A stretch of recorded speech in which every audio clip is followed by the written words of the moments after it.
ใส่หมวกกันน็อกเอาสบายดีทุกท่านเนาะ มื้อนี้เปิดคลิปต่อทุกคนต่อคลิปที่แล้วเขาจะไปทางด้านนู้นเลยมื้อนี้นะอัปเดตพาชมเบิ่งบรรยากาศในตอนกลางคืนว่ามีจะเป็นจังไดเฮาบ่ได้มาเฮ็ดนี่โดนเติบละเนาะเบิ่งพาเบิ่งบรรยากาศในยามกลางคืนทุกคนเมื่อกี้นี่เฮามาได้ทางนั้นพุทธเนาะเขตเมืองสิโคตรเดี๋ยวเฮามาปิดคลิปอยู่นี่เนาะเขตนี้เขตเมืองไซธานีทุกคนเดี๋ยวพาเบิ่งบรรยากาศการสัญจรยามค่ำคืนอยู่เขตนี้ไปต่อว่าจะเป็นบรรยากาศแบบใดนะในตอนแรกเขาบ่ได้มาโดนเติบเลยแถวนี้มาอัปเดตพาชมเบิ่งเนาะไปต่อ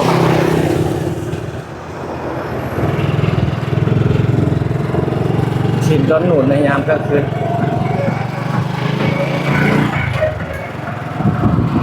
รถล้างก็จะโบราณบันไดแล้วนี่มัน7 โมง7 โมงแล้ว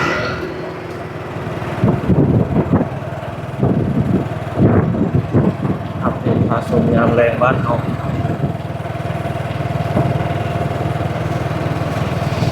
เบิ่ง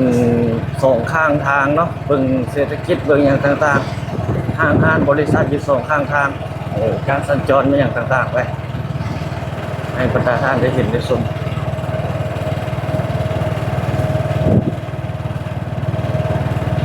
ร้านขายรถขายร้านก็มีอยู่เนาะ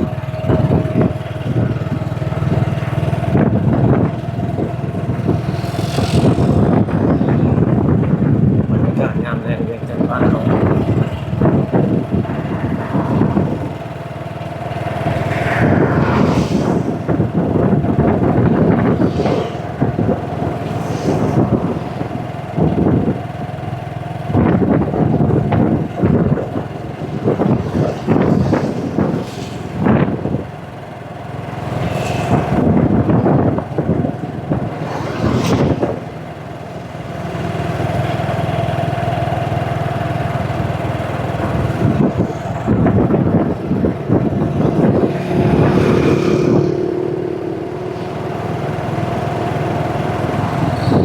เจ้าขายเลขเนาะเลขเราหวยเราต้องสอบไปยังทางเขตนี้ดูเนาะ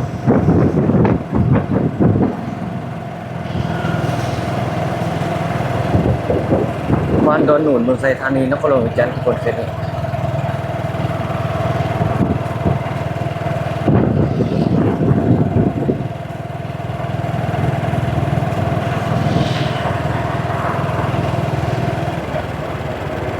แถวนี้รถเมล์ด่วนวิทยาที่มันก็ผ่านมาคือกันเนาะแต่ว่าเป็นนอกแนวทางนอกแนวทางนี่ราคาโดยสารนี่จะแพงกว่าอยู่ในแนวทางเนาะ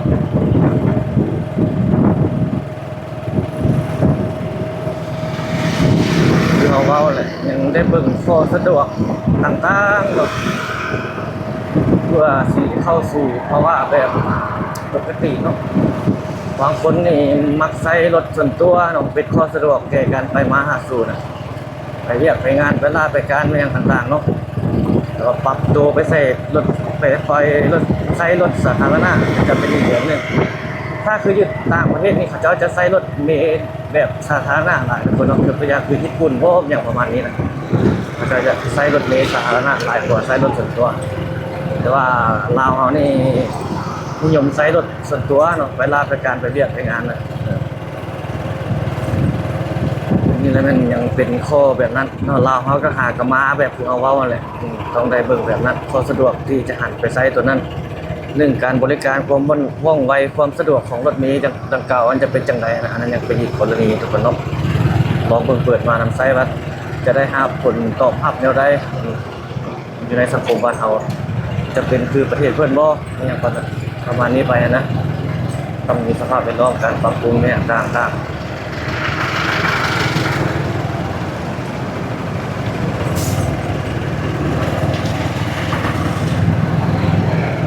ต้นแรงมารถกระไล่เลยเสียงนี้เลย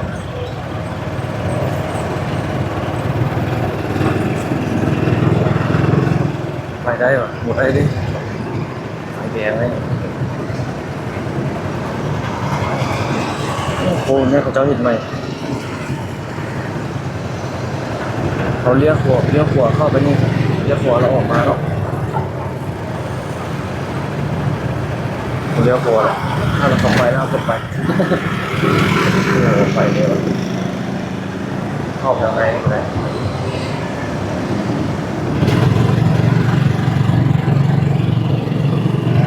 ตอนนี้นักเที่ยวออกมามีทางเข้าไปนี่เลยเที่ยวนี่ก็เลยรถผมมาแล้วเร็วมีเข้าไปทางด้านสอดใส่ดงโดกพวกนี้เข้าไป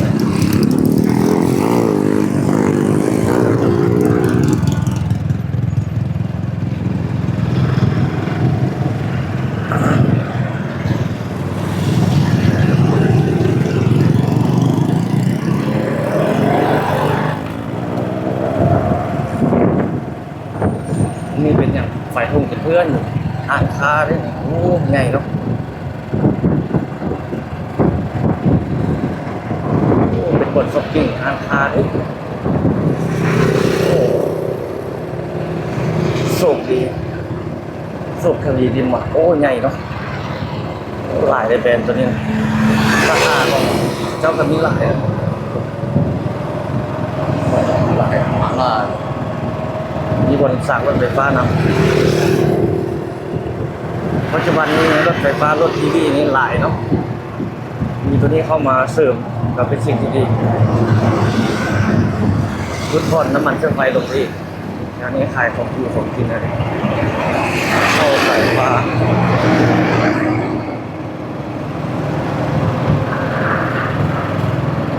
เริ่มเลยข้าวเหนียวเปี๊ยกปูปิ้งปลา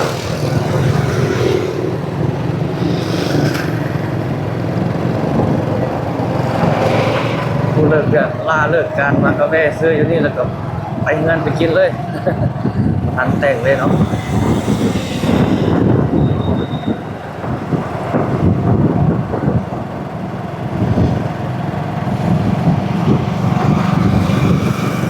อันนี้เป็นบรรยากาศสดๆในส่วนหนึ่งของพาทุกท่านกับเก็บเพิ่งบรรยากาศไป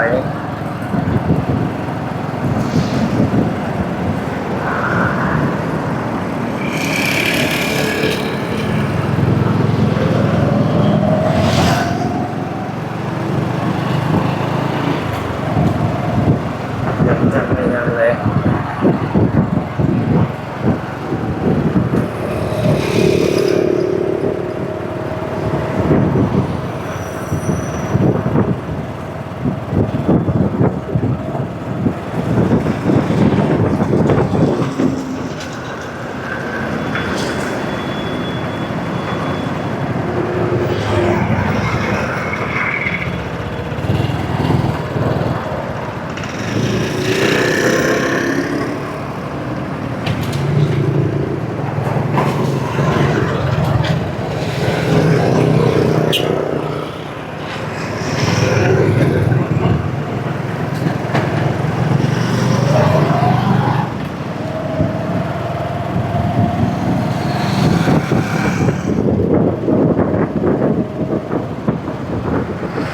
นี่เป็นเจ้าขายเรียกเราหวยเราทางหน้านี่เป็นขวดทุกคนเป็นขวดทางรถไฟลาวจีนรถไฟจะมาแต่ทางในบางเดียวเลยเบื้องขวาเขาจะเป็นลงทางนี้เวียงจันทร์ทางนี้เนี่ยรถไฟลาวจีนนครหลวงจันทร์เขาเคยถ่ายให้ทุกท่านได้ลงเรื่อยๆอยู่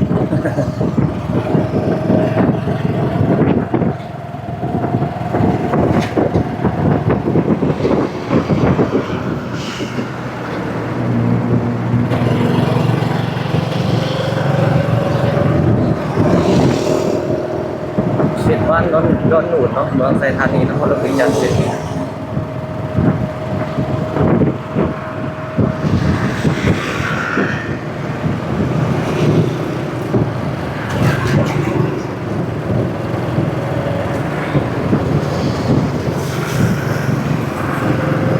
รถรางพาหน้ากันเที่ยวไหลเลยครับไปมาโอ้ทางข้างหน้าเขาไปสอดใส่ทางก่อนพวกนี้พวกหน้าก่อนเขาจะไปให้ทุกท่านได้เบิ่งพวกนี้เอาคอนเซ็ปต์ข้างหน้าพาบุกบรรยากาศตอนนี้ก็ได้ประมาณ9เลยไม่อยากเข้าตา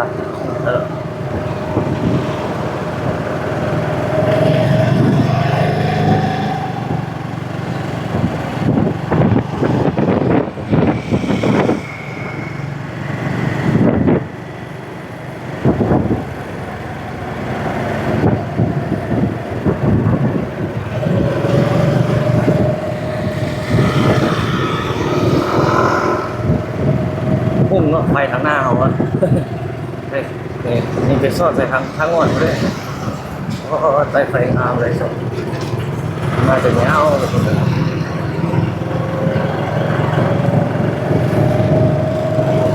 ทางอ่อนเอาจัง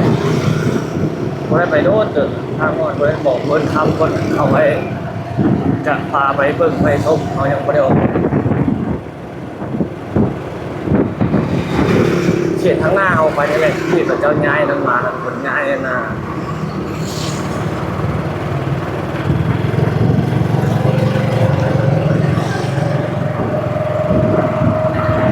ง่ายเว้ยง่ายอ่ะง่ายสำนักงานปกครองเมืองพวกนี้ต่างๆไปอยู่ไปทางหน้าเอาเลยไปทางข้างนอกเลยพัดทั้งหมดเห็นว่าน้ำมันนี่จะปิดอยู่กันเดี๋ยวเอาไว้คลิปวิดีโอถัดไปก่อนจะไปเที่ยวอัปเดตวันกอกวันเกินเมื่อไหร่เดี๋ยวยังประทันกำหนดเวลาเดี๋ยวจะไปขึ้นเมื่อใดเอากลับไปเห็นรถเจ้าพี่คนนี้โอ้ยคนเลยแต่แปลงให้รถบริษัทอีกอะไรมีใครอยากให้เกิดคนวันเกิดแล้วก็จำเป็นจะได้เลย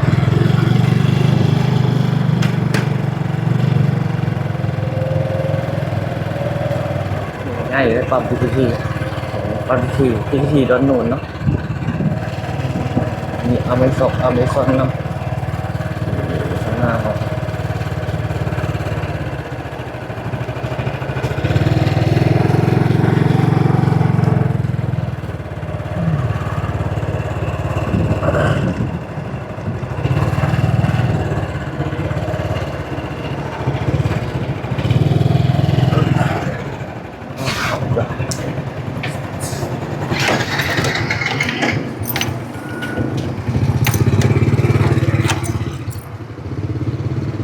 ยาวหมดปีละชิ้นนี่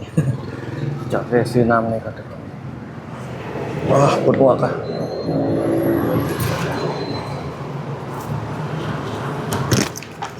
อุ๊บโอ้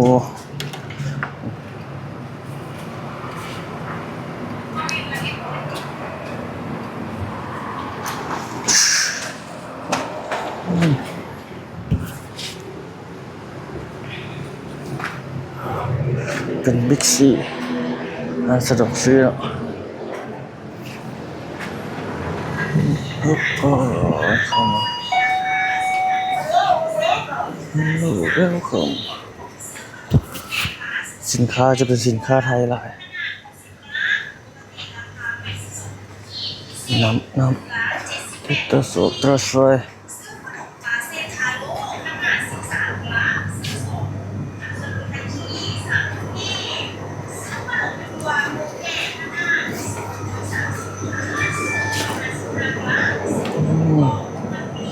กินน้ำนี่ซะโอ้มีหลายแนวเลยอาหารการกินก็จุด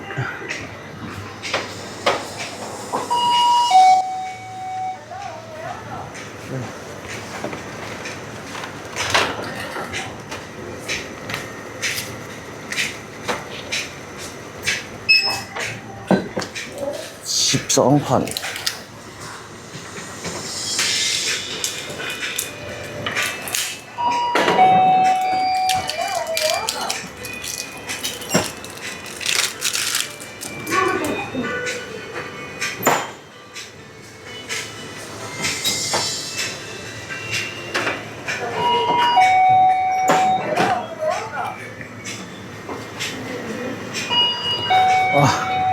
ซื้อน้ำออกมาแล้วทุกคน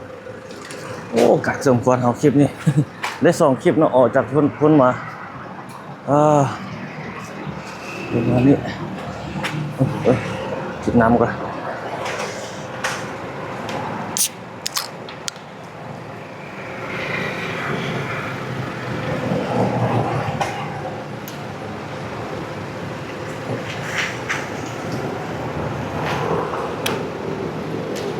ได้แปลงดิได้เขาจะเอามาใส่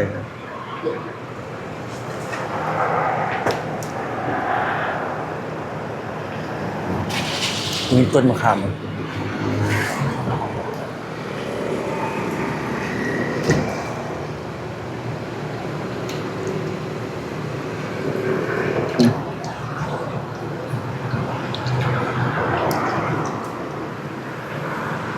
อืม